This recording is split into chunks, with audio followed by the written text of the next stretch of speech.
अस्सलाम वालेकुम dear student, welcome to my YouTube channel Zaina academy of science. Hope आप सब खैर खैरियत से होंगे। और लास्ट दो लेक्चर्स में मैंने चैप्टर नंबर 12 पार्ट 2 के विद इन चैप्टर के शॉर्ट क्वेश्चन बताए थे। तो आज हम इस चैप्टर को वाइंड अप करेंगे।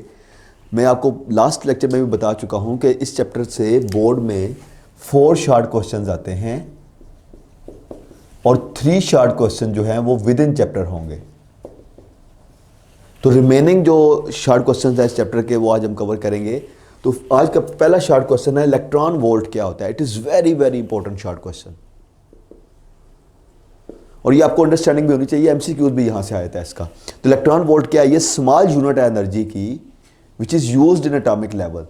एनर्जी की और यूनिट कौन सी होती है स्टूडेंट्स? वर्क या एनर्जी की यूनिट जी जूल।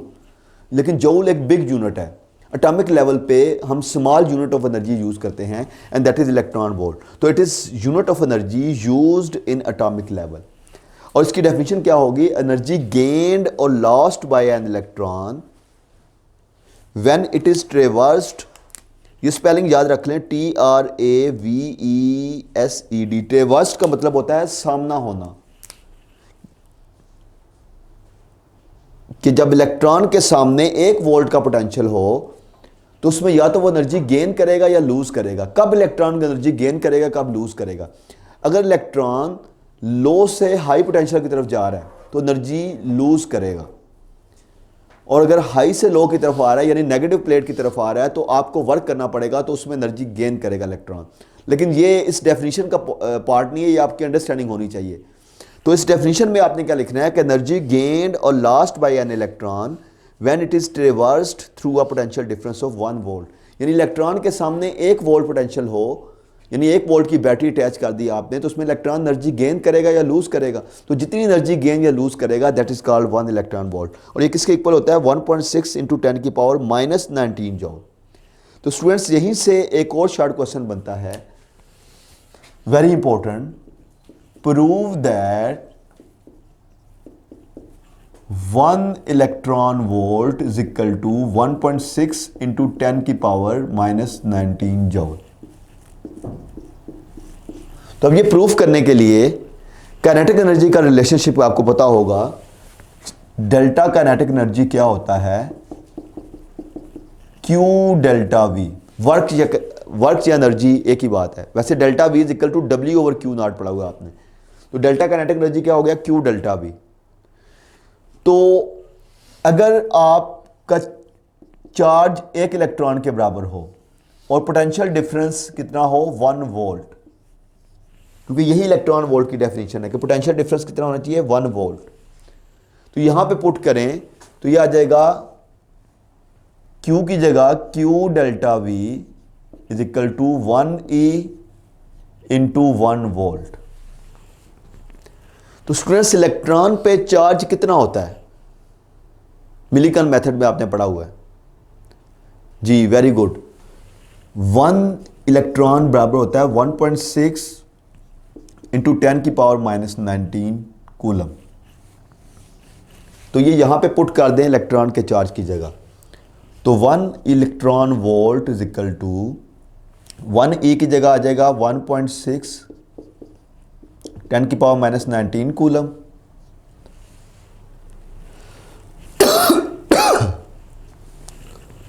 और 1 वोल्ट। तो 1.6 × 10⁻⁻19 को 1 से मल्टीप्लाई करें तो यही आ जाएगा इनटू कूलम वोल्ट। तो 1 volt is equal to joule per coulomb होता है। कैसे पता चला आपको? Delta V is equal to W/Q0 होता है। वर्क का यूनिट जूल, चार्ज का कूलम। यहां पे पुट करेंगे तो ये जूल पर कूलम आ जाएगा। तो ये यहां पे पुट कर दें। 1 electron volt is equal to 1.6 × 10⁻⁻19 coulomb into joule per coulomb. ये कूलम कूलम से कैंसल आउट हो जाएगा और प्रूफ हो जाएगा कि 1 electron volt is equal to 1.6 × 10⁻⁻19 joule.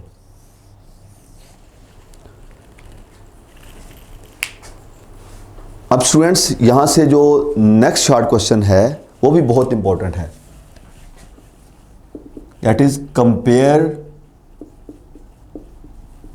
Electric and gravitational forces.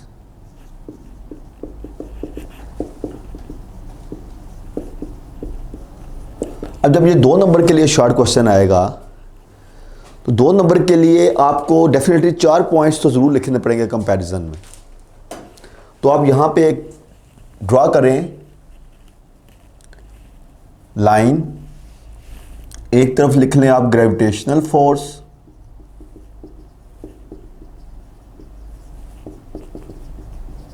और एक तरफ इलेक्ट्रिक फोर्स।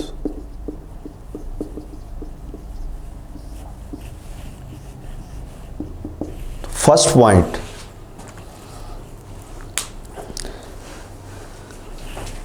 ग्रेविटेशनल फोर्स जो है ये 2 मैसेज के दरमियान होती है, ठीक है, और ये 2 चार्जेस के दरमियान होती है। तो ये क्या है, इट इज बिटवीन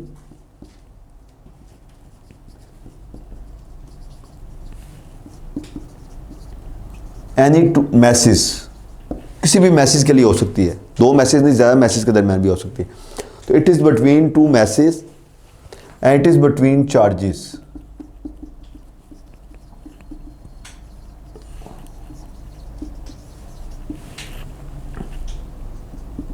इसका रिलेशन क्या होता है, F is equal to G m1m2 over R square, और इसका रिलेशन होता है F is equal to k q1 q2 over R square.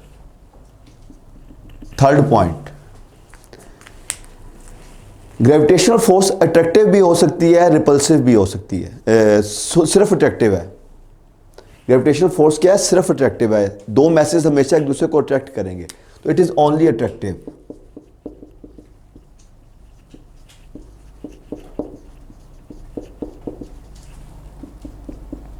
लेकिन जो इलेक्ट्रिक फोर्स है इट कैन बी अट्रैक्टिव और रिपल्सिव। लाइक चार्जेस एक दूसरे को रिपेल करते हैं और अनलाइक चार्जेस एक दूसरे को अट्रैक्ट करते हैं। तो इट मे बी अट्रैक्टिव और repulsive.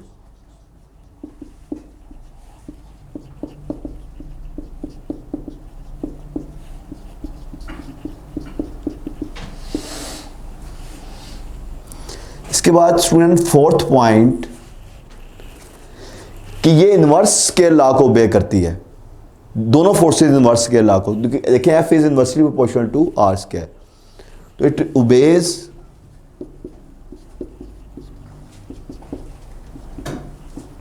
Inverse square law, that is f is inversely proportional to r square. It also obeys inverse square law.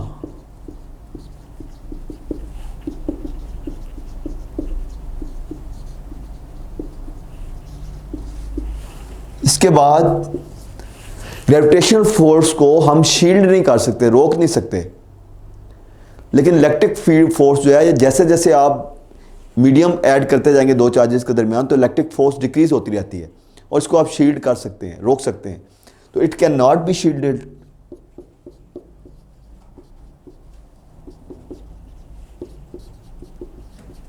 क्यों नहीं शील्ड कर सकते कि ये मीडियम पे डिपेंड ही नहीं करती।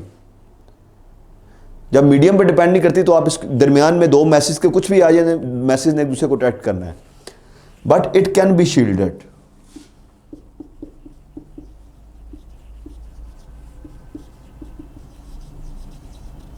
इस तरह स्टूडेंट्स आप इसके 5 पॉइंट्स याद करें, लेकिन वहां पे कम से कम 4 पॉइंट्स लाजमी लिखने हैं आपने। स्टूडेंट्स चैप्टर नंबर 12 का हमारा नेक्स्ट शॉर्ट क्वेश्चन है कैपेसिटेंस। कैपेसिटेंस क्या होता है? Ability of a capacitor to store electric charge is called capacitance. Capacitor के पास, कैपेसिटर क्या होता है? कैपेसिटर एक डिवाइस है जो चार्ज स्टोर करती है। तो ability of a capacitor to store electric charge is called capacitance. इसका फार्मूला होता है C is equal to Q over V, general relation. इसका ऐसा यूनिट होगा फेरेड, और अगर आपने यूनिट को डिफाइन करना हो तो फार्मूले में जाके 111 पुट कर दें। तो 1 farad is equal to 1 coulomb 1 volt. कि अगर कैपेसिटर की प्लेट्स के ऊपर 1 कूलम चार्ज स्टोर हो और प्लेट्स के दरमियान पोटेंशियल डिफरेंस 1 वोल्ट हो तो तब कैपेसिटेंस क्या होगी? 1 फेरेड। अगर आपको कोई पूछे MCQs में कि पैरेलल प्लेट कैपेसिटर का कैपेसिटेंस क्या होगा तो उसके लिए रिलेशन होता है C is equal to A epsilon naught over D। ये in the presence of vacuum है, और मीडियम के लिए क्या होगा, A epsilon naught epsilon R over D। ये in the presence of medium है। तो these are the relations for parallel plate capacitance of parallel plate capacitor in the presence of vacuum and medium. तो यहीं पे students हम एक और short question करते हैं कि डाई इलेक्ट्रिक कांस्टेंट क्या होता है, वेरी इंपॉर्टेंट।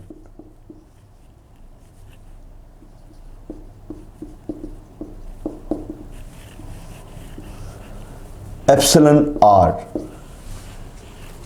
जिसको हम रिलेटिव परमिटिविटी भी कहते हैं।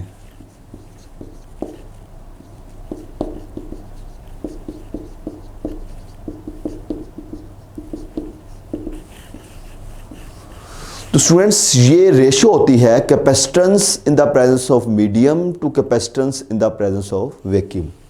So it is the ratio of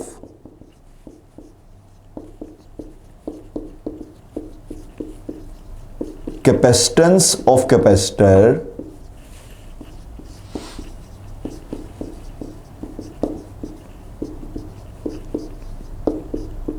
in the presence of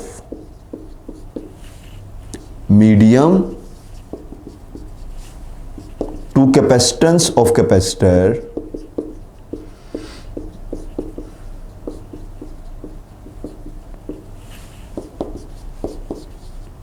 in the presence of vacuum।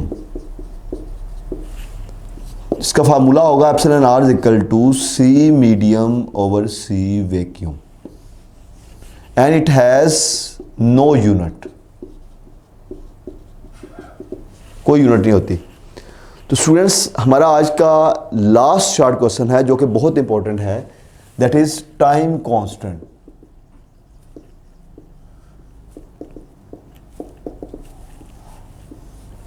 Time constant क्या होता है? तो ये वो टाइम है जिसमें कैपेसिटर की प्लेट्स के ऊपर 0.63 times of the equilibrium charge store होता है। यानी अगर इक्विलिब्रियम चार्ज 100 कूलम हो तो 100 को 0.63 से मल्टीप्लाई करें तो जब 63 कूलम चार्ज स्टोर होगा कैपेसिटर की प्लेट्स के ऊपर, तो उसके लिए जितना टाइम रिक्वायर्ड है that is called time constant. तो it is the time required to store 0.63 times of the equilibrium charge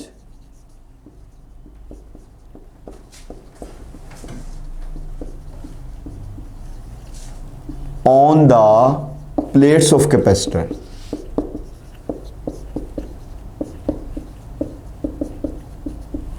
और ये किस पर डिपेंड करता है? It depends upon product of R and C। तो टाइम कांस्टेंट जो है अगर इसका T सिंबल रखें तो it is equal to RC। अगर RC का प्रोडक्ट ज्यादा होगा तो कैपेसिटर स्लोली चार्ज होगा और स्लोली डिस्चार्ज होगा, और अगर RC का प्रोडक्ट स्मॉल होगा तो कैपेसिटर रैपिडली चार्ज होगा और रैपिडली डिस्चार्ज होगा। और RC का जो यूनिट होता है सेकंड, टाइम का यूनिट होता है। ये आपको MCQs में हेल्प आउट करेगा। तो ये स्टूडेंट्स इस चैप्टर नंबर 12 के तमाम विद इन चैप्टर के शॉर्ट क्वेश्चन थे मैंने जो आपको यहाँ पे डिस्कस किया, और मैंने साथ मेंशन किया कि कौन से क्वेश्चन कितने ज़्यादा इंपॉर्टेंट हैं। तो स्टूडेंट्स अब आप इस तमाम चैप्टर को तैयार करें, अच्छे से तैयार करके इसके बाद एक दफ़ा इन सब क्वेश्चन को ज़ुबानी लिखें, प्रैक्टिस करें इसकी, क्योंकि बोर्ड पॉइंट ऑफ व्यू से ये क्वेश्चन बहुत इंपॉर्टेंट है। 3 शॉर्ट क्वेश्चन यहाँ से आने। तो इसके साथ ही स्टूडेंट हम आज का लेक्चर ख़त्म करते हैं। अब हम इसके बाद नेक्स्ट चैप्टर के साथ अगले लेक्चर में हाजिर होंगे, आपके साथ मुलाकात होगी। थैंक यू स्टूडेंट्स, अल्लाह हाफिज़, अपना ख्याल रखिएगा।